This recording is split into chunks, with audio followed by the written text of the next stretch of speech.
Good morning to all. Today we start exercise 1.2 of class 10. The chapter name is real numbers. Previous video में हम लोग 1.1 ख़त्म कर चुके थे, है ना? We have already completed. इस वीडियो में हम लोग LCM और SCF निकालना सीखेंगे. हमने उसमें SCF निकाला था but with the help of Euclid division lemma. ठीक है, यहाँ पे हम लोग SCF निकालेंगे और LCM निकालेंगे सिंपल प्राइम फैक्टराइजेशन मेथड से, जो कि हम लोग शायद 7th 8th में भी आप लोगों ने किए होंगे, करते आ रहे हैं कि प्राइम फैक्टर क्या होता है, नंबर लिखा उसके फैक्टर करना स्टार्ट करें. पॉइंट इज दैट कि जब आप फैक्टर करते हो ना, तो वो फैक्टर जो करने वाला नंबर होता है वो तो कंपोजिट होता है ना. अब कंपोजिट नंबर क्या होता है? जिसके मोर देन 2 फैक्टर एग्जिस्ट करते हैं. और प्राइम नंबर वो होता है जिसका 1 और उस नंबर के अलावा, नंबर इटसेल्फ के अलावा कोई फैक्टर नहीं होता, है ना. उसके फैक्टर 2 के अंदर अंदर ही होते हैं. तो हमारे यहाँ पे एक नया टॉपिक है, फंडामेंटल थ्योरम ऑफ अर्थमेटिक, कि अर्थमेटिक की फंडामेंटल थ्योरम क्या है. ठीक है, वो हमारा आज का पहला टॉपिक है 1.2 का.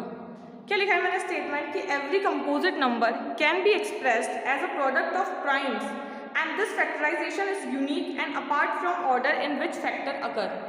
ये नहीं है कि ना आपने एक नंबर का फैक्टर करा तो आपको ऑर्डर भी ध्यान रखना पड़ेगा. ऑर्डर से आपको मतलब नहीं है, लेकिन आपको ये पता होना चाहिए कि अगर आपने कंपोजिट नंबर का फैक्टर किया है तो वो किस में होगा, उसके हमेशा प्राइम नंबर्स में. एग्जाम्पल लेते हैं, एक 6 तो नहीं 8 लेते हैं, क्योंकि 6 के 2 ही फैक्टर है, 2 × 3 और 6 इटसेल्फ. अब आपने 8 लिया, ठीक है, 8 के फैक्टर करना है आपको. यहाँ पे भी मैं 8 लिख रही हूँ. आपका माइंड चलेगा कि भैया 8 के फैक्टर क्या होता है, 4 2 = 8, 2 1 = 2, ये हो गया 4 × 2. लेकिन हमारे थ्योरम के अकॉर्डिंग क्या होना चाहिए कि जो हमारा कंपोजिट नंबर है, 8 is the composite number. Composite number के फैक्टर किस में होने चाहिए, उसके प्राइम्स में होने चाहिए.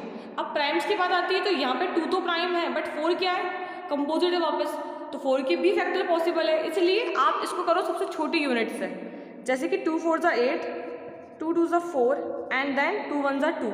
अब इस 8 के फैक्टर क्या हो जाएंगे, 2 × 2 × 2, दैट इज प्राइम, क्योंकि 2 प्राइम नंबर है. 2 सिर्फ खुद की टेबल में आता है और एक 1 की टेबल में आता है, तो उसके सिर्फ 2 ही फैक्टर है, 2 इटसेल्फ एंड 1. तो ये क्या हो गया, प्राइम फैक्टराइजेशन. एंड इसी की हेल्प से आप क्या निकालते हो, SCF of number and LCM of number. ठीक है, अब ये तो हो गया आपकी फंडामेंटल थ्योरम ऑफ अर्थमेटिक. अब LCM और SCF के अंदर रिलेशन क्या होता है पहले वो देख लेते हैं, और फिर देखेंगे कि हम लोग इसका LCM SCF कैसे निकालेंगे. For 2 positive number A and B, obviously LCM SCF 2 number के निकलते हैं, है ना. तो आपको दोनों नंबर को A और B मानना पड़ेगा. सिंगल नंबर का LCM SCF कभी नहीं निकलता. तो रिलेशन क्या होता है कि जो इन दोनों नंबर का प्रोडक्ट होगा ना, वो उसके LCM और HCF के प्रोडक्ट के इक्वल होगा. जो भी आप निकालोगे ना LCM SCF, उसका मल्टीप्लाई इक्वल उन दोनों नंबर का मल्टीप्लाई. तो ये फॉर्मूला हमको याद रखना है, क्योंकि इसी फॉर्मूले पे बेस्ड हमारे पास 1.2 में क्वेश्चन आएंगे. ठीक है, अब एक बार एक एग्जांपल लेते हैं अपने LCM SCF का. मैं आपको बताती हूँ कि आपको उसको निकालना कैसे है ना.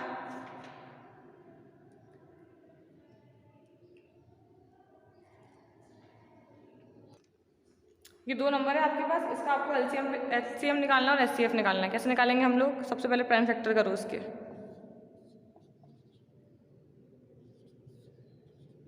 ये हो गया 91.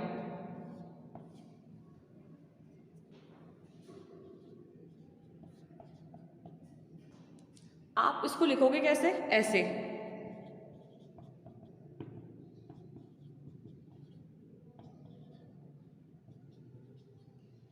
कॉमन क्या आ रहा है, 13, दोनों में कॉमन आ रहा है, हाईएस्ट कॉमन फैक्टर. तो उसका SCF कितना हो गया, 13. LCM क्या होता है, लीस्ट कॉमन मल्टीपल. मल्टीपल क्या ना, सारे नंबर आते हैं. अब LCM के लिए आपको 13 भी लेना पड़ेगा, क्योंकि वो दोनों में एक बार है, इंटू 2 भी लेना पड़ेगा, इंटू 7 भी लेना पड़ेगा. ठीक है, कि उसका फुल फॉर्म क्या होता है, लीस्ट कॉमन मल्टीपल. और जब आप उसको मल्टीप्लाई करोगे ना, आपस में आपको क्या मिलेगा, 182. और जब इससे करोगे ना आप इस फॉर्मूले से, तो क्या होगा, जब आप चेक करोगे इसको तो ऐसा कुछ होगा ये कि SCF तो इसका है 13, LCM है 182, ये इसके इक्वल होएगा, एंड 26 और 91 इनके प्रोडक्ट के इक्वल होगा आपका नंबर. ये जरूरी है. ठीक है, तो अब हम स्टार्ट करते हैं exercise 1.2 question number 1. First question is so easy. आपको करना क्या है इसका, express each number as a product of its prime factors. सिर्फ प्राइम फैक्टर करना है इसका. इसके लास्ट में 5 है, ठीक है, तो ये 5 से भी डिविजिबल है। और आप इसका सम करके देख लो, 18 हो रहा है, इसका मतलब ये 3 से भी डिविजिबल है। अपन पहले 3 लेते हैं।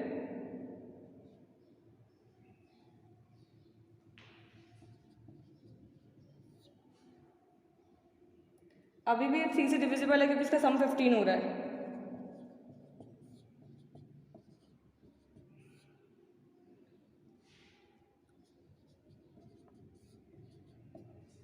क्यों हो गया?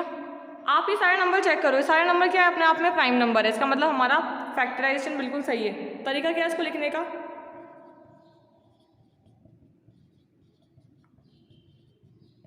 ये हो गया 3 की पावर 2, 5 की पावर 2 एंड 17, ठीक है। तो अभी सारे क्वेश्चन सॉल्व कर लेना। अपन देखते हैं इसका सेकंड क्वेश्चन, सेकंड का सेकंड पार्ट। आपको उसका एलसीएम एचसीएफ भी निकालना है और उसके अंदर रिलेशनशिप भी वेरीफाई करना है कि LCM into HCF equals to product of 2 numbers. सबसे पहले फैक्टराइजेशन करेंगे इसका अपन। 5 1 ज़ा 5, 5 2 ज़ा 10,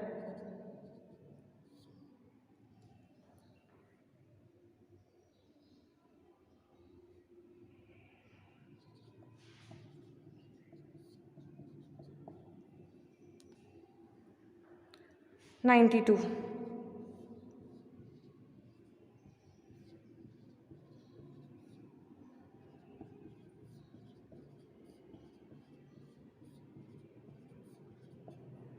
ये हो गया।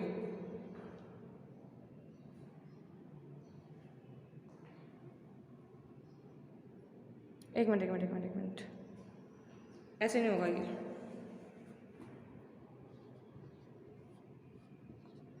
2 4 ज़ा 8, 2 6 ज़ा 12, 2 2 ज़ा 4, 2 3 ज़ा 6, 23 1 ज़ा 23। ये होगा उसका फैक्टर, ठीक है। 2 2 23। अब तरीका क्या है इसको लिखने का?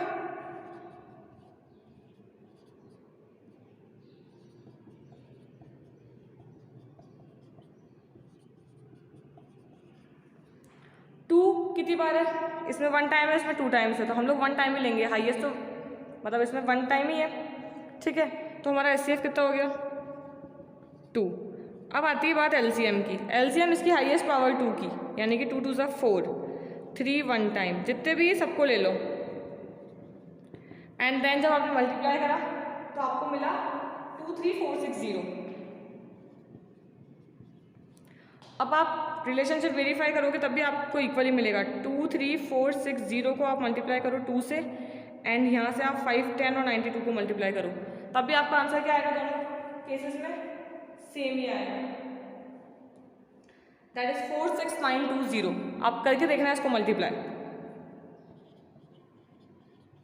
और यहाँ पे भी ये हो गया इक्वल, ठीक है। इसका मतलब हमारा एलसीएम एचसीएफ भी सही है और ये वेरीफाइड भी है, रिलेशनशिप इसके अंदर बैठ रहा है। फाइन। Now question number 3। ये 2 नंबर्स के लिए थे, वो अब 3 नंबर्स के लिए हैं। Find the LCM and HCF of the following integers by applying prime factor method. Prime factor बोला है तो अच्छा है, सबसे पहले काम प्राइम फैक्टर कर दो उसके।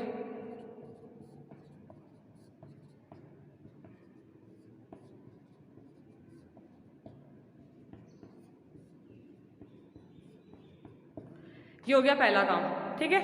अब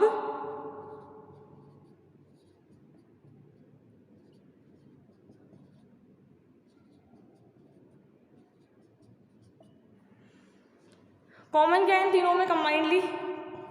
3, तो ये इसका एचसीएफ हो गया। एलसीएम के लिए 2 की हाईएस्ट पावर कितनी है? 2। 3 1 टाइम ही है, तीनों में 1 1 बार है।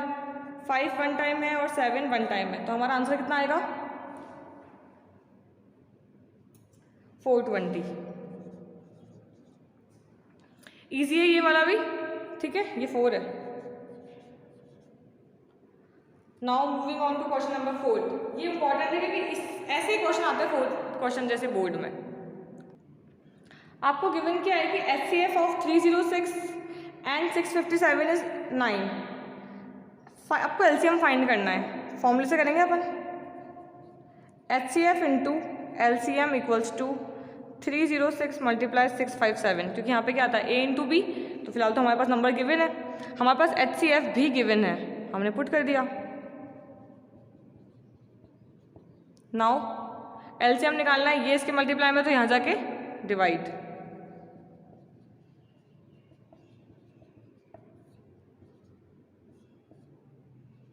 नाइन 4 ज़ा 36, सॉरी 9 3 ज़ा 27 एंड 9 4 ज़ा 36। तो एलसीएम कितना आ जाएगा 34 इंटू 257 इट्स 22338। ठीक है, ऐसे क्वेश्चन इंपॉर्टेंट है, ऐसे क्वेश्चन आपके आते हैं एग्जाम में। अब देखो फिफ्थ वाला क्वेश्चन। अच्छा, अगर इसी में आपको ये देखे एलसीएम देके एचसीएफ पूछता, तब भी हम लोग ये करते हैं एलसीएम की जगह एलसीएम पुट करते एंड देन कहाँ जाता वो डिवाइड में जाता एंड हम सॉल्व कर लेते। ठीक है, क्वेश्चन फिफ्थ है चेक वेदर 6 की power n can and with the digit 0 for any natural number n। कि ना 6 की आप कोई सी पावर ले लो, मतलब 0 नहीं लेनी आपको, क्योंकि 6 की पावर 0 कितनी आती है 1। अगर आप पावर 1 लोगे तो 6 का 6 ही रहेगा, पावर 2 लोगे तो 6 6 ज़ा 36 हो जाएगा वो। ठीक है, तो हमने फिलहाल तो कुछ एज्यूम नहीं करा, हमने 6 की फैक्टर कर ली है, दैट इज 2 इंटू 3 है ना। 6 की फैक्टर कर ली 2 इंटू 3 और पावर n चल रही है। हमने 9th क्लास के अंदर भी पढ़ रखा है कि अगर पावर की इसके ऊपर पावर होती है तो वो दोनों को डिस्ट्रीब्यूट होती है इवनली, दैट इज 2 की पावर n एंड 3 की पावर n। अब क्या करना है आपको, वो बोल रहा है कि किसी भी पावर के लिए क्या कभी भी 6 की पावर n जब ओपन होगा तो क्या वो कभी 0 पे एंड हो सकता है क्या।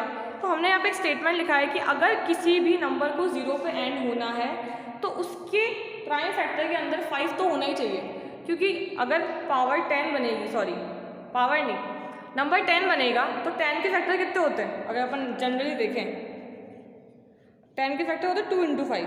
अब अगर आप 20 ले लो उसकी जगह 10 की जगह तो 1 इंटू 2 इसी में ऐड हो जाएगा, यानी कि 5 तो आएगा ही आएगा।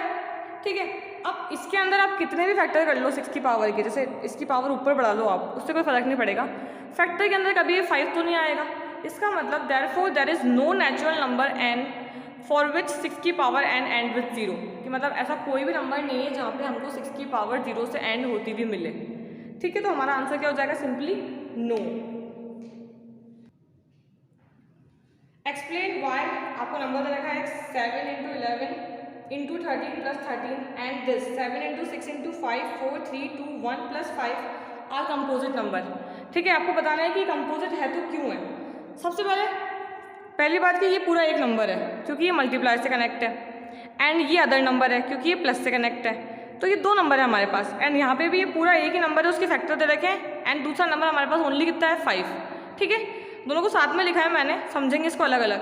इन दोनों नंबर में से, मतलब इसमें से और इसमें से कॉमन कितना आ रहा है 13, हमने 13 को बाहर ले लिया, अंदर कितना बचा 7 इंटू 11 प्लस 1, ये कितना होता है 77 प्लस 1 78। तो उसके पूरे के फैक्टर कितने आ रहे हैं 13 इंटू 78, यानी कि 2 से ज़्यादा फैक्टर आ रहे हैं। इसका मतलब क्या हो जाएगा, ये आप इसके और फैक्टर भी तो कर सकते हो,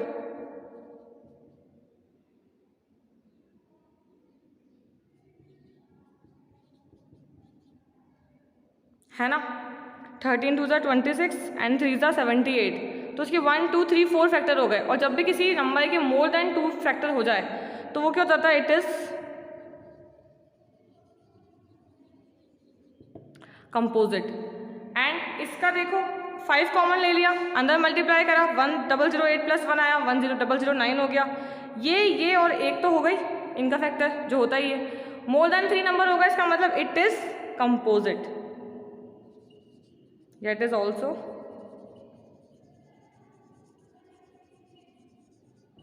कंपोजिट।